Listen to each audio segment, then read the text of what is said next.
اعوذ باللہ من الشیطان الرجیم بسم اللہ الرحمن الرحیم رب اشرح لی صدری ویسر لی امری واحلل عقدۃ من لسانی یفقہوا قولی۔ محترم خواتین، السلام علیکم ورحمۃ اللہ وبرکاتہ۔ آج سورہ نمل سورہ نمبر 27 کا خلاصہ پیش خدمت ہے۔ سورہ نمل مکی صورت ہے اور اس میں کل 93 آیتیں ہیں۔ اس صورت میں 2 خطبے ہیں۔ ایک خطبہ آیت نمبر 1 سے 58 تک اور دوسرا خطبہ آیت نمبر 59 سے 93 تک ہوگا۔ پہلا خطبے میں قرآن کے بارے میں بیان کیا جا رہا ہے اور قرآن سے متعلق 2 دلیلیں دی جا رہی ہے۔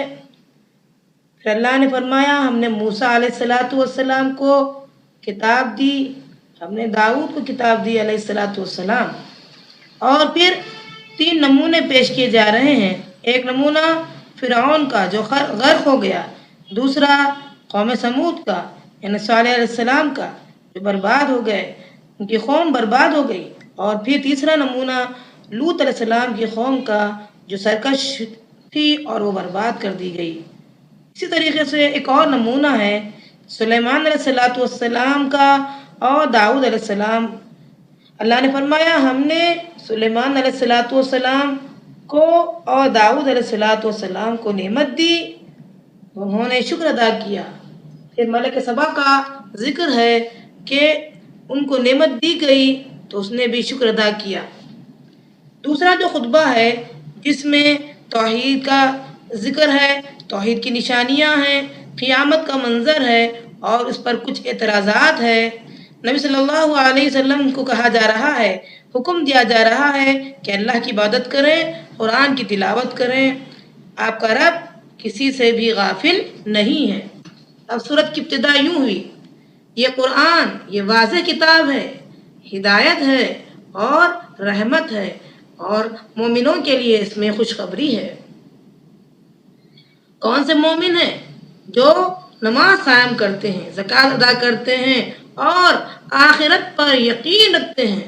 سب سے اہم چیز آخرت پر یقین ہے، اور جو لوگ آخرت پر یقین نہیں رکھتے تو دنیاوی اعمال ان کے لیے شیطان اچھے کر کے دکھاتا ہے جس میں وہ مست رہتے ہیں، ان کے لیے دردناک عذاب ہے اور آخرت میں وہ گھاٹے میں رہیں گے۔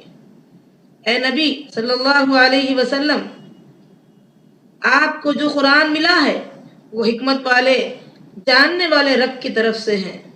پھر آگے تذکرہ ہو رہا ہے موسیٰ علیہ السلام کا کہ اللہ نے فرمایا ہم نے موسیٰ علیہ السلام کتاب دی اور ہم نے ان کو نشانیاں دی، ید بیضا دی، لاٹھی، اور کہا جاؤ فرعون کے پاس۔ واضح نشانیاں جب لے کر فرعون کے پاس گئے، فرعون نے انکار کیا۔ دیکھو کیا انجام ہوا جھٹلانے والوں کا۔ اس نے تو فوراً کہہ دیا، یعنی فرعون نے کہہ دیا یہ کھلا ہوا جادو ہے۔ اس نے تو اپنے آپ کو بڑا سمجھا۔ ایک بادشاہ ایسا ہے جو ناشکری کی، اللہ نے اسے پکڑ لیا۔ ایک اور بادشاہ کا اللہ نے ذکر کیا، یعنی ہم نے داؤد علیہ السلام کو اور سلیمان علیہ السلام کو بادشاہت دی۔ دونوں نے اللہ کا شکر ادا کیا اور اللہ نے انہیں علم دیا۔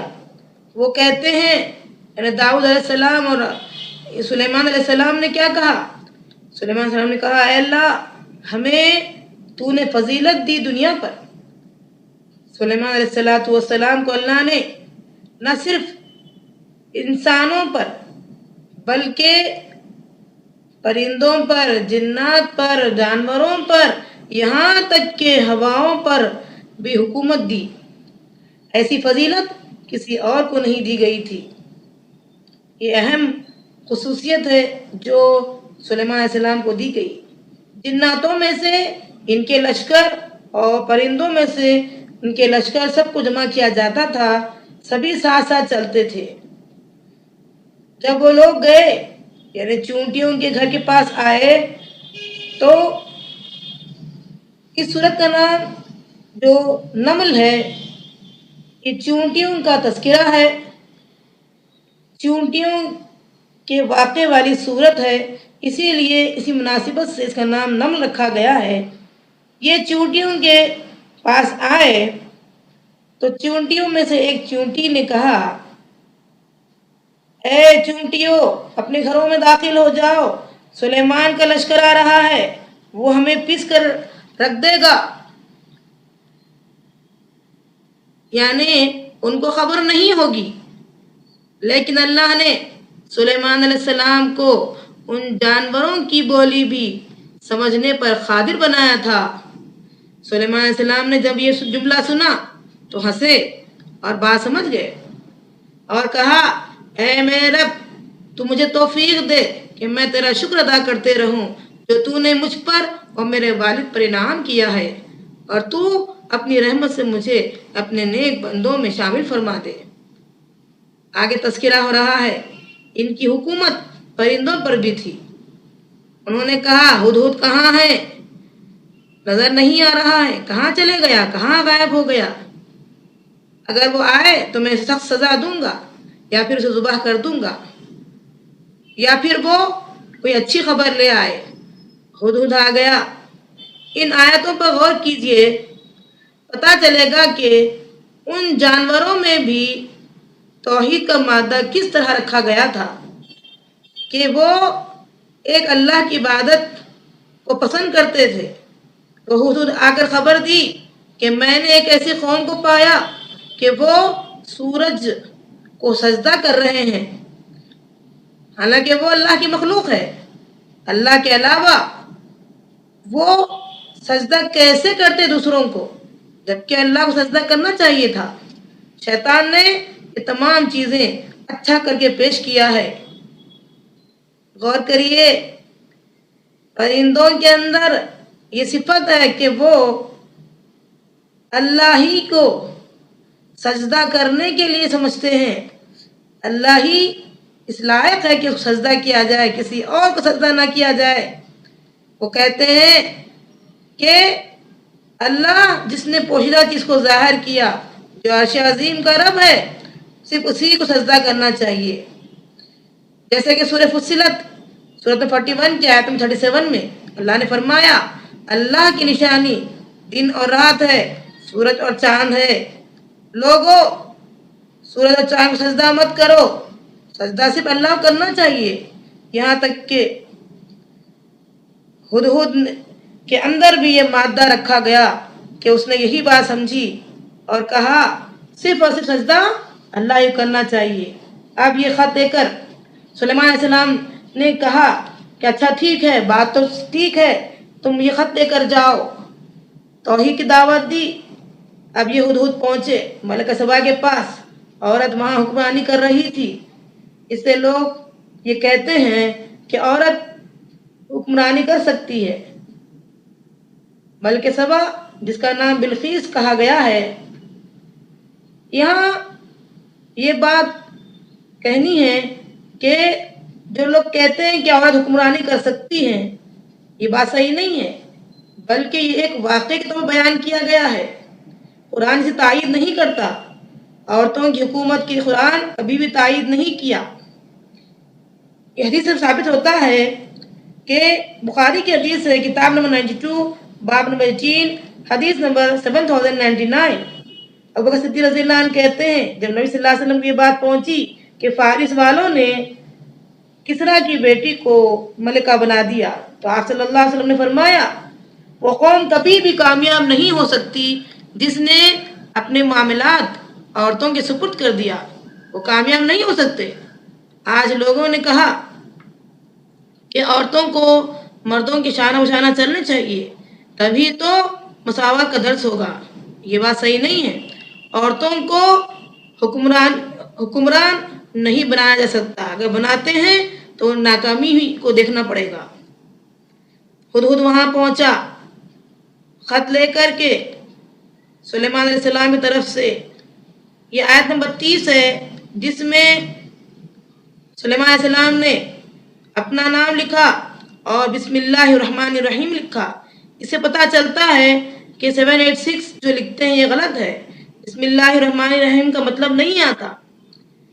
ملکہ سبا نے جب یہ خط دیکھا تو کہا سلیمان علیہ السلام کی طرف سے یہ خط آیا ہے، تو ان کے لوگوں نے کہا ہم زیادہ طاقتور ہیں، پھر بھی آپ کی رائے جو آپ چاہتی ہیں کریے۔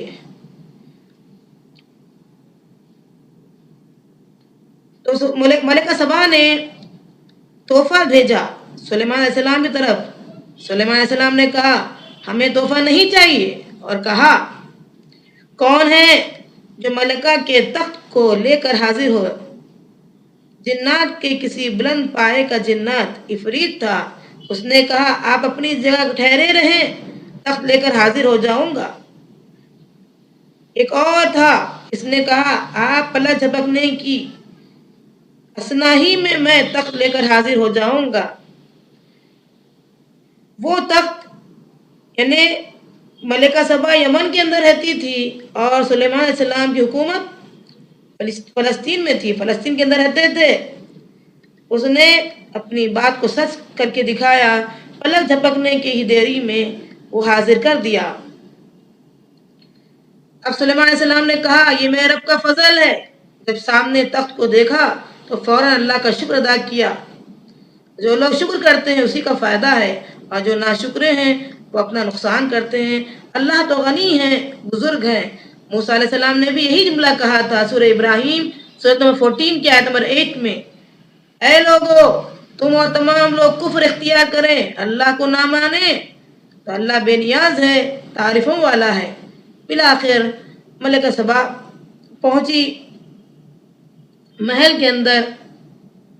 پھر سلیمان علیہ السلام نے سب سے پہلے یہ پوچھا یہ تخت آپ کا ہے؟ اللہ نے دنیاوی مال دولت سے نوازا تھا۔ جیسے ہی ملکہ سبا داخل ہوئی اندر تو اپنے کپڑے کو اوپر اٹھا لیا، پنڈلی ان کی کھل گئی۔ سمجھ رہی تھی کہ یہاں پانی ہوگا، لیکن وہ شیشے تھے جو چمک رہے تھے۔ اب سلیمان علیہ السلام نے کہا غور کیجئے کہ سلیمان علیہ السلام کو اللہ نے کیسے مالا مال کیا تھا، ان کے محل کا کیا کہنا، ان کی حکومت تو ہواؤں پر تھی۔ اس زمانے میں وہ تخت پر جایا کرتے تھے ہواؤں کو ڈائریکشن دیتے ہوئے۔ آج ہوائی جہاز نظر آ رہے ہیں۔ بہرحال سلیمان علیہ السلام نے کہا ملکہ سبا سے کہ کپڑے مت اٹھائیے، ضرورت نہیں ہے، یہ تو شیشے ہیں۔ اس نے کہا میں نے تو اپنے اوپر ظلم کیا، میں ایمان لاتی ہوں سلیمان کے ساتھ اپنے رب جہاں والے رب پر ایمان لاتی ہوں۔ وہ اسلام لے آئی، مسلمان ہو گئی۔ یہ ایک تھی ملکہ سبا۔ قرآن اس بات پر خاموش ہے کہ وہ سلیمان علیہ السلام سے شادی کی یا نہیں، اس کا تذکرہ نہیں ہے۔ اب دوسری سیرت ہے سمود کی طرف جو صالح علیہ السلام کو بھیجا گیا تھا۔ ان لوگوں نے رسولوں کو جھٹلایا۔ ان میں خاص مالدار لوگ تھے، چودھری لوگ تھے، اور 9 لوگ زیادہ مشہور تھے۔ انہوں نے زمین کے اندر فساد پھیلا رکھا تھا۔ ان کی سوچ تھی کہ صالح علیہ السلام کو گھر کے اندر بند کر دیا جائے، لیکن اللہ نے پکڑ لیا اور انہیں ہلاک کر دیا۔ کفار مکہ غور کرو، جھٹلانے والوں کا انجام، ان کی حالت کیا ہوئی ہے۔ اگر تم بھی یہی کام کرو گے تمہاری حالت بھی یہی ہوگی۔ اس کے بعد تذکرہ ہو رہا ہے لوط علیہ السلام کی قوم کا کہ لوط علیہ السلام نے اپنی قوم سے کہا جانتے بوجھتے تم مرد سے اپنی خواہش پوری مت کرو، تم جاہل قوم ہو۔ جہاں یہ چیز غلط تھی، برائی تھی، آج یہ اچھائی کیسے ہو جائے گی؟ برائی برائی ہے۔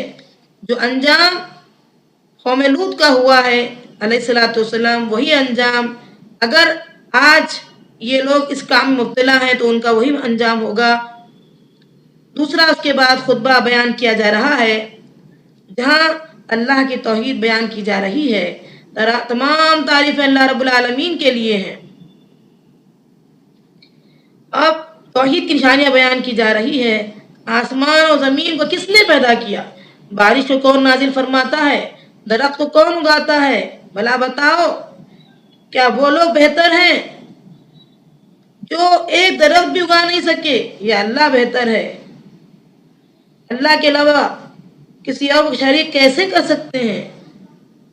یہ لوگ اللہ کے ساتھ برابری کیوں کر رہے ہیں؟ آگے تذکرہ ہو رہا ہے زمین کو قرارگاہ اللہ نے بنایا ہے، نہریں جاری فرمائی، پہاڑوں کو کوٹھے کے طور پر رکھ دیا. اللہ کے علاوہ کون ہے جو یہ لوگ اللہ کے علاوہ شریک ٹھہراتے ہیں؟ اکثر لوگ ان باتوں کو نہیں جانتے.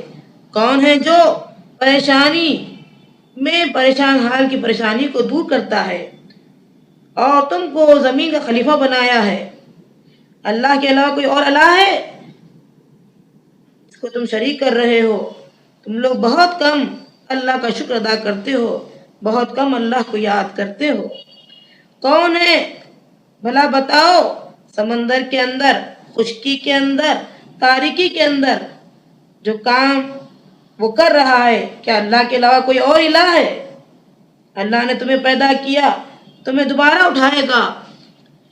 اگر تم سچے ہو تو کوئی دلیل لے آؤ.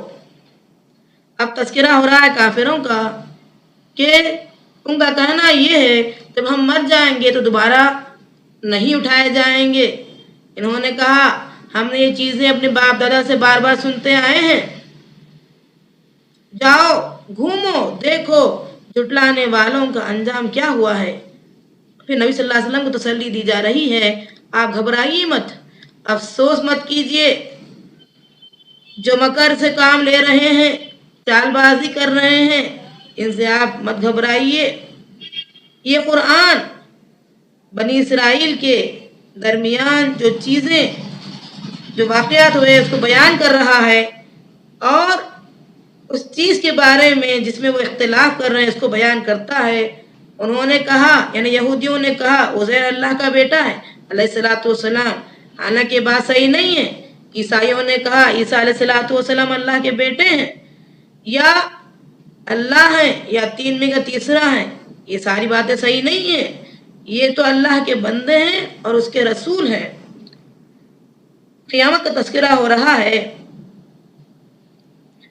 کہ اے نبی صلی اللہ علیہ وسلم آپ ان کو سنا نہیں سکتے، ان مردوں کو آپ سنا نہیں سکتے، یہ گونگے اور بہرے ہیں. اس کے بعد قیامت کی نشانی بیان کی جا رہی ہے.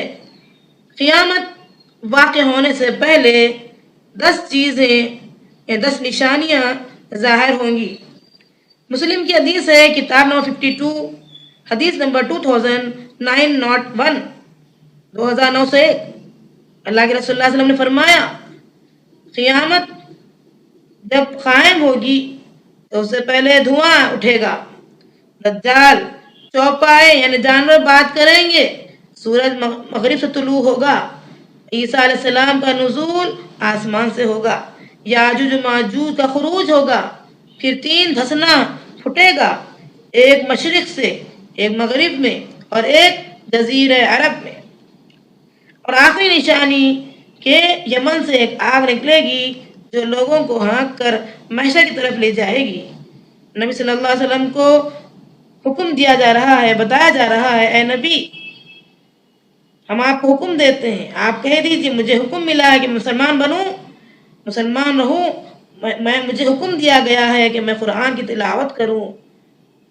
جو ہدایت پر رہے گا اسی کا فائدہ ہے اور جو ہدایت سے منہ موڑے گا اس کا نقصان ہے. آپ کا رب کسی سے بھی غافل نہیں ہے. اللہ تعالیٰ ہم تمام کو قرآن سمجھنے، عمل کرنے اور لوگوں تک پہنچانے کی توفیق عطا فرما. السلام علیکم ورحمۃ اللہ وبرکاتہ.